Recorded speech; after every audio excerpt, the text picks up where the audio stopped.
Hello students. Hello students. Next topic is price and output determination under monopoly. Price and output determination under monopoly.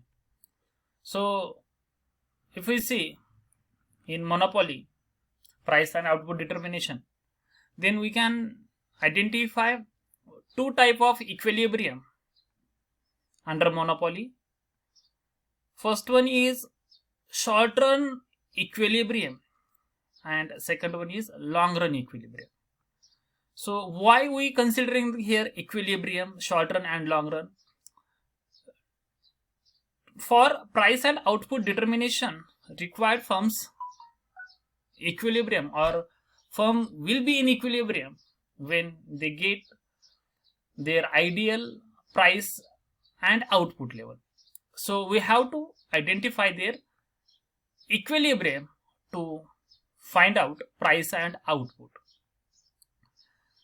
So monopoly, under monopoly there are two types of equilibrium. First one is short run equilibrium and second one is long run equilibrium. This short run equilibrium have their three subtypes, like first one supernormal profit, second one normal profit, third one minimum loss. In long run equilibrium there is only one type, that is supernormal profit. Why these situations arises in short run? In the short run there is not too much time in the hand of producer to change his scale of production, so they may face supernormal profit, normal profit or minimum loss. But in the long run they have enough time to set all the things according to his wish, according to his plan, and monopolist can set his own price. So in the long run he earn only super normal profit. जो monopoly market structure है इसके अंदर हमें price and output determination करना है, तो firm का equilibrium निकालना होता है. तो ये दो तरीके का होता है, एक होता है शॉर्ट रन इक्विलिब्रियम, दूसरा होता है long run equilibrium. Short run में क्या होता है कि टाइम पीरियड कम होने के कारण लॉस जो है फर्म को सुपर नॉर्मल प्रॉफिट मिल सकता है, नॉर्मल प्रॉफिट, मिनिमम लॉस, ये तीनों में से कोई भी एक सिचुएशन फेस करनी पड़ सकती है. इसलिए शॉर्ट रन के तीन टाइप्स बने हैं. बट लॉन्ग रन में इतना इनफ टाइम होता है कि फर्म अपना सभी जो है पॉलिसी चेंज कर सकता है, सभी रिसोर्सेस को चेंज कर सकता है और प्राइस को भी अपने हिसाब से वो मैनेज कर सकता है. तो मोनोपोलिस्ट वो कर सकता है. तो फिर इसकी वजह से लॉन्ग रन में जो है उनको सुपर नॉर्मल प्रॉफिट ही मिलता है. तो जो है अब हम वन बाय वन इसको एक्सप्लेन करेंगे. तो फर्म का जो है हमें इक्विलिब्रियम निकालना पड़ता है और इक्विलिब्रियम के लिए एक इम्पॉर्टेंट जो कंडीशन जो है वो पहले हमें वो समझनी चाहिए. वो ऑलरेडी हमने परफेक्ट कंपटीशन के टाइम पे भी ये देखा था, वही कंडीशन यहाँ पे भी देख रहे हैं कि दो जो है कंडीशंस है फर्म का इक्विलिब्रियम आइडेंटिफाई करने के लिए, फर्म का इक्विलिब्रियम होने के लिए. क्या है first condition? Marginal cost should be equal to marginal revenue. Marginal cost should be equal to marginal revenue and marginal cost curve cuts marginal revenue curve from below side. ये दो conditions जहां पे फिलफुल होंगे वहां पे फर्म का equilibrium जो है वो डिटरमाइन होगा और इक्विलिब्रियम के साथ आउटपुट एंड प्राइस जो है वो डिटरमाइन होगी. तो फिर हम शॉर्ट रन को जो है अब लर्न करते हैं. शॉर्ट रन में हमें जो है सुपर नॉर्मल प्रॉफिट ये सिचुएशन जो है वो लर्न कर दिखाना है अभी. तो सुपर नॉर्मल प्रॉफिट कब दिखेगा? जब average revenue is greater than average cost होगा. Average revenue is greater than average cost होगा तभी फर्म को सुपर नॉर्मल प्रॉफिट मिलेगा. सॉरी, ये परफेक्ट कंपटीशन का है, हमें मोनोपोली कंपटीशन का दिखाना है.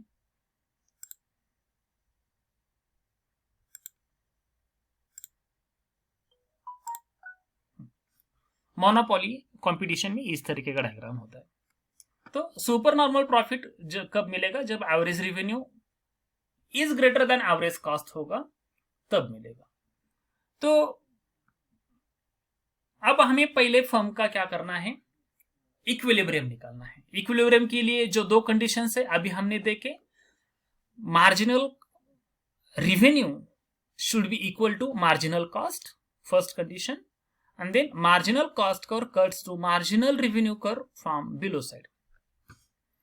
So first we have to draw two curves for identify the firm's equilibrium. First one is marginal revenue curve and second one is marginal cost curve. With the help of this marginal cost curve and marginal revenue curve, we can identify the firm's equilibrium. So here we have taken this MR means marginal revenue curve. So marginal revenue curve जो है हमें यहाँ पे downward sloping यहाँ से ऐसे देखने को मिल रहा है. जब relationship between total revenue average revenue ये जब टॉपिक देखा था तो उसके अंदर ये डायग्राम है वहां पे कि मार्जिनल रेवेन्यू कर्व जो है वो एवरेज रेवेन्यू कर्व के नीचे के साइड में होता है, क्योंकि फॉलिंग रेट जो होता है मार्जिनल रेवेन्यू कर्व का वो एवरेज रेवेन्यू कर्व से ज्यादा होता है. तो मार्जिनल रेवेन्यू कर्व जो है इस तरह से डाउनवर्ड स्लोपिंग लाइन होती है. ये क्यों होती है? तो परफेक्ट कंपटीशन में वो एकदम हॉरिजॉन्टल थी, वो एक एक्सिस को पैरेलल थी. यहाँ पे वो डाउनवर्ड स्लोपिंग कैसे है? यहाँ पे डाउनवर्ड स्लोपिंग इसलिए है कि भले मोनोपोली मार्केट स्ट्रक्चर क्यों ना हो, प्राइस बढ़ने के बाद डिमांड जो है कुछ हद तक कम होता है. तो फिर इसके वजह से जो मार्जिनल रेवेन्यू जो है वो कम हो सकता है. तो इस तरह से ये MR जो है मींस मार्जिनल रेवेन्यू कर्व है, और यहाँ पे हमने ये जो है ये वाला MC means marginal cost curve निकाला है. तो ये जो मार्जिनल रेवेन्यू कर्व है इसको ये वाला MC मार्जिनल कॉस्ट कर्व यहाँ पे E में इंटरसेक्ट कर रहा है. तो यहाँ पे क्या है? Marginal cost equal to marginal revenue है, एंड ये जो मार्जिनल कॉस्ट कर्व जो है वो मार्जिनल रेवेन्यू कर्व को यहां से नीचे से ऊपर जाते समय इंटरसेक्ट कर रहा है. तो ये दोनों भी हमारे जो कंडीशंस है इक्विलिब्रियम पे यहाँ पे E में सेटिस्फाई होते हैं, इसलिए हमें E में क्या देखने को मिलता है? Marginal cost is equal to marginal revenue भी जो है वो देखने को मिलता है. तो फर्म का इक्विलिब्रियम जो है ये E में होगा, तो फिर OM इतना क्या होगा? आउटपुट लेवल जो है फर्म का फाइनलाइज होगा, और फर्म का प्राइस कितना होता है? एवरेज रेवेन्यू के बराबर होता है. जितना पर यूनिट रेवेन्यू मिलता है वो क्या होता है? पर यूनिट प्राइस होता है. तो क्या है अब यहाँ पे हम देखते हैं OM इतना आउटपुट है, तो फिर इक्विलिब्रियम पे लेवल पे अब हमें यहाँ पे इक्विलिब्रियम निकाला हमने, यहाँ पे E में आ गया. अब हमें दिखाना है कि फर्म को सुपर नॉर्मल प्रॉफिट हो रहा है, सुपर नॉर्मल प्रॉफिट हो रहा है. इसलिए हमें जरूरत है एवरेज रेवेन्यू कर्व की एंड एवरेज कॉस्ट कर्व की. तो यहाँ पे जो है हमने एवरेज रेवेन्यू कर्व जो है ये यहाँ पे निकाला, यहाँ पे एवरेज रेवेन्यू कर्व जो है वो यहाँ पे निकाला. तो ये फिर एवरेज रेवेन्यू कर्व निकालने के बाद OM ये जो आउटपुट लेवल है इस टाइम पे हमें देखने को मिलता है कि A से लेकर M तक क्या है हमारा एवरेज रेवेन्यू है. A से लेकर M तक क्या है हमारा एवरेज रेवेन्यू है. अब हमें सुपर नॉर्मल प्रॉफिट दिखाना है, इसलिए हम क्या करेंगे? एवरेज कॉस्ट को एवरेज रेवेन्यू से कम दिखाएंगे. Average revenue is more than average cost दिखाना है, मतलब कॉस्ट को कम दिखाना है. तो फिर हमने क्या किया? ये जो एवरेज कॉस्ट कर्व जो है, ये एवरेज कॉस्ट कर्व जानबूझकर ये जो एवरेज रेवेन्यू कर्व है इसके नीचे से लेके गए इक्विलिब्रियम पे टाइम पे, इसके नीचे से लेके गए रेवेन्यू के, ताकि हमें यहाँ पे क्या दिखे? ये जो BM इतना जो है क्या दिखे? एवरेज कॉस्ट दिखे. तो BM इतना क्या है? एवरेज कॉस्ट आ रहा है, और AM इतना रेवेन्यू मिल रहा है. तो फिर AM is greater then BM. AM क्या दिखाता है? एवरेज रेवेन्यू दिखाता है, और ये BM क्या दिखाता है? Average cost. सो ये क्या है? AM is greater then BM. तो ये कितने से ग्रेटर है? तो A से लेकर B तक. तो पर यूनिट कितना हमें सुपर नॉर्मल प्रॉफिट मिलेगा? AB इतना मिलेगा. और टोटल कितना मिलेगा? तो फिर इसलिए हमने वो Y एक्सिस के ऊपर लाइन डालेंगे, और ये जो शेडेड एरिया है यहाँ पे ये क्या है? हमारा टोटल सुपर नॉर्मल प्रॉफिट है. A B C P ये क्या है? हमारा टोटल सुपर नॉर्मल प्रॉफिट है. इस तरह से सुपर नॉर्मल प्रॉफिट मिलता है. देन इसके बाद अभी इस देन नॉर्मल प्रॉफिट जो है वो देखना है। तो नॉर्मल प्रॉफिट के लिए सेम अभी हमें पहले हमने ये मार्जिनल रेवेन्यू कर्व निकाला, देन मार्जिनल कॉस्ट कर्व निकाला, दोनों यहाँ पे इंटरसेक्ट हो रहे हैं। मार्जिनल कॉस्ट कर्व नीचे से ऊपर जाते समय यहाँ पे इंटरसेक्ट कर रहा है। तो यहाँ पे ई में क्या हो रहा है, फर्म का इक्विलिब्रियम हो रहा है। तो ई में फर्म का इक्विलिब्रियम हो रहा है तो ओ एम इतना आउटपुट लेवल डिटरमाइन हो रहा है। तो उस टाइम पे एवरेज रेवेन्यू कर्व, अब हमें नॉर्मल प्रॉफिट दिखाना है, मतलब average revenue is equal to average cost दिखाना है। तो हमारा ये जो है ए आर क्या है, एवरेज रेवेन्यू कर्व है। ए आर ये वाला एवरेज रेवेन्यू कर्व है। तो ए एम इतना क्या मिल रहा है, हमें एवरेज रेवेन्यू मिल रहा है। इक्विलिब्रियम यहाँ पे, तो इक्विलिब्रियम पे टाइम पे एग्जैक्टली कितना है उतना क्या होगा, हमारा एवरेज रेवेन्यू होगा। तो ए एम इतना एवरेज रेवेन्यू मिल रहा है। तो हमें नॉर्मल प्रॉफिट दिखाना है, मतलब क्या दिखाना है, average revenue is equal to average cost. तो फिर एवरेज कॉस्ट भी एवरेज रेवेन्यू इतना ही होना चाहिए। तो फिर इसलिए हम क्या कर रहे हैं, ये जो एवरेज कॉस्ट कर्व जो है ना, एग्जैक्टली यहाँ पे ए से लेकर जा रहे हैं, क्योंकि ए एम इतना क्या है, हमारा एवरेज रेवेन्यू है। तो ये एवरेज कॉस्ट भी हमें ए एम इतना ही दिखना चाहिए, इसलिए तो एग्जैक्टली इस ए पॉइंट से हम इसको लेकर जा रहे हैं।